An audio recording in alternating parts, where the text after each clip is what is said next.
So paano magkakaroon ng presidente na lahat hinayari, lahat pinapakiusap, lahat parang may kapalit? So nung linabas ni Senator Ping Lacson yung double insertion, we dug deeper at nakita namin na yung mismong CDF, yung pork barrel ni Villar, ay ginamit niya para ilihis itong isang kalye para dumaan sa kanyang ari-arian. At siya ang nakinabang noon at ang taong bayan ay humigit kumulang 6.2 billion ang cost niyan sa taong bayan. Doon sa second question po, Senadora, bakit si Villar, Maring Winnie? Bakit si Villar? Bakit si Villar? Sa palagay nyo, the other senators, wala silang mga tinatagong double insertion. Yes. Yung araw, well, first of all, we've known that Villar wanted to run and he's running for president, but the arrogance that he shows people because of money, the fact na nung hindi na siya Senate Presidente, hindi na siya nagpakita sa Senado. Yung humility ng tao, wala rin. Madami naman si Senator Drilon, nung hindi na siya Senate President, nagtrabaho pa siya bilang senador at meron siyang sinabihan na kung hindi daw siya manalo ng presidente, hindi nyo na rin daw siya makikita sa Senado. My God, what arrogant ambition is that? Anong klaseng tao? Yung ambisyon lang niya at sinasacrifice niya yung kabutihan ng taong bayan para lang sa kanyang ambisyon. Hindi karapat dapat. Just one follow-up Yes, Maring question. Winnie. Sinabi niyo ho na yung kanyang, pork barrel ni Villar ginastos for his own personal purposes. Ang inyong pork barrel, Senator Jambi, pwede nyo bang i-account yung pork barrel nyo o hindi kayo nag-pork barrel? Alam nyo po, meron gustong mag-interview sa amin. First of all, I only had pork barrel and I can account for each and every school building nung year 1. Natakot si Gloria kasi for every one school building that a corrupt senator would build, I could build 3. So after nung 2005 hanggang 2010, wala na po akong pork barrel. But I would like to account and willing to account to any of you and show the documents.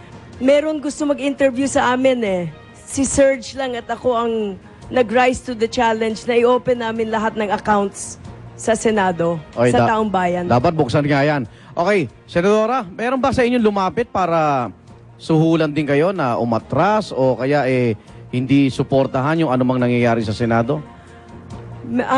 May emisaryo din ba kayo? I would like to answer that question kung yung tao na linapitan niya na kaibigan ko ay willing nang lumabas. Okay. Ay, sinong taong kaibigan niya? Kaibigan ko na intermediary na kinausap nung tao na yun na binibigyan ako ng napakalaking halaga. Pero until I can corroborate it, ayokong ako lang magsabi. Kanino galing ho yung emisaryo? Madaming, kokonti lang naman ang super mayaman dyan sa tumatakbo sa pagka-presidente. Tay muna. Yes, Maring Winnie.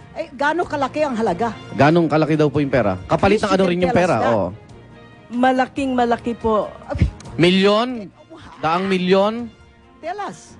I mean, we're not asking Yes, Senator. who gave it. We're asking how much is the offer. 1 billion. 1 billion? Kapalit po ng ano yung 1 billion? Na hindi tuloy yung investigasyon sa Senado. Investigasyon ng? Yung i-withdraw ko na lang yung aking mga parata. Okay. Sige. Abangan natin yan. Salamat po. Okay. Maring Winnie, hindi pa ako nakakabilang na 1 bilyon. Puntahan ko muna si Maring Rhea Santos. Maring Rhea, ay inaanak, ikaw na. Mainit, Igan. Sobrang init. Alright, nagpadala naman ng hirit niyang tanong ang ating kapuso mula sa Bataan. Narito, para kay Senator Jambi Madrigal. Pakinggan muna. Good morning, Senator Jambi. Dapat ka bang pagkatiwalaan ng bayan samantalang sa pamilya ninyo mismo ay may issue ng agawan ng mana? Maganda pong linabas yan. Yung issue ng mana ay isang tao naman na namatay na walang mga eredero. At yung kanyang, sa amin pamilya naman walang problema. Yung kanyang ari-arian, yung kanyang kayamanan ay dapat mapunta sa isang foundation na dapat mapunta sa mahihirap. Tapos, nung namatay siya, mukha yatang may napalitan. Kanya, nag-file kami ng kaso sa korte para malaman bakit yung foundation ay hindi nabigyan ng mana. At sa awa ng Diyos, nanalo kami sa regional trial, sa RTC ng Makati.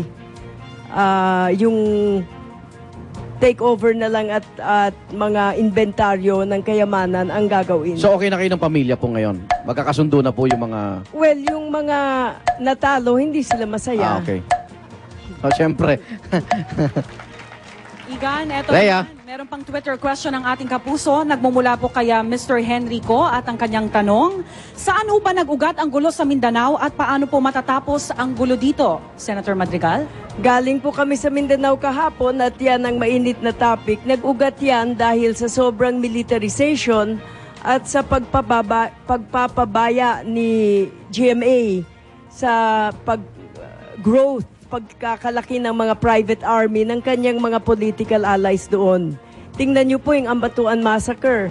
Kung presidente ka, malalaman niyo naman na bilyon-bilyon ng pera ng taong bayan ay kinukuha ng isang warlord at yung PNP arms and AFP arms, yung mga armas ng militar ay napupunta sa isang warlord. Dapat matigil yung warlordism sapagkat yan ay sanhi ng poverty, ng kahirapan sa Mindanao, lalong-lalo na sa Mindanao. Kailangan alisin yung mga warlords at magkaroon ng tunay na peace talks kasama ng MILF at MNLF. Alright, Senator Madrigal, maraming salamat. Balik sa iyo, Igan. Okay, balikan ko lang yung 1 billion pesos sa Senado, Senadora. So, ibig sabihin, yung mga hindi pumirma sa committee report, nabayaran din o nabigyan din ng pabuyang pera? Kasi sabi nyo, yung mga hindi pumirma, sinuhulan. So, yung mga, yung mga pumirma, no? Tinangkang suhulan. Pero, so, yung mga hindi pumirma? Hindi, sa akin naman kasi ako yung main person na nag-file ng kaso. Oo. Pero makikita nyo rin na meron naman sa amin majority na nung araw anti-Villar na lumipat na kay Villar. Siya ang tanungin nyo. Sino yon? Okay. Sino yon?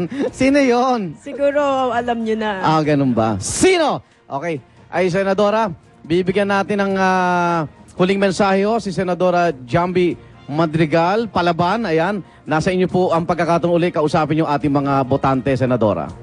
Salamat po at salamat Maring Winnie. Alam nyo, palaban lang ako kasi napakadaming korupsyon dito sa Pilipinas. Napakaraming lalabanan. Ngunit kung sana mapalitan ang ating gobyerno ng isang disenteng presidente na para sa taong bayan, that's the time when we all work together for the country. Lumalaban lang sa korap, lumalaban sa sinungaling, linalabanan ko ang mandaraya. Kanya sana sa darating na halalan, hindi na po ito mangyari at dapat ang lumaban dito ang taong bayan. Okay, thank you. Yung bang emisaryo, negosyante po? Talaga, negosyante po siya? Yung emisaryo ko, hindi. Hindi. Kaibigan nyo rin yun? Kaibigan. Yung Okay. emisaryo, hindi ko kilala Kasi yung emisaryo. pag tinanong nyo, sasabihin lang walang katotohanan yan, walang, puro kasinungalingan lang po yung sinasabi nyo. So sabi ni Senator Gordon, lie detector test, kayo ba? I'm very willing. Kanya, I've been challenging Senator Villar to a one-on-one debate. At ni sa Davao, ayaw siya pumunta kasi nandun ako. Biro mo, religious gathering yun. Okay. Baka natatakot siya sa mga Bible quotations. Okay.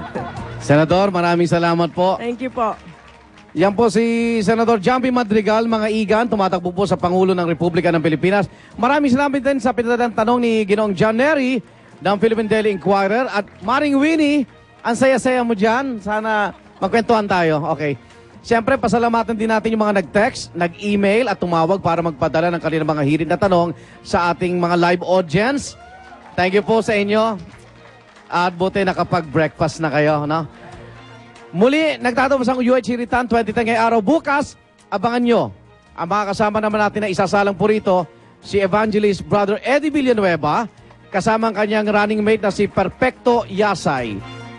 At ito po yung mga schedule susunod na mga araw, March 15, tambalang Senador Noynoy at Senador Mar ng Liberal Party.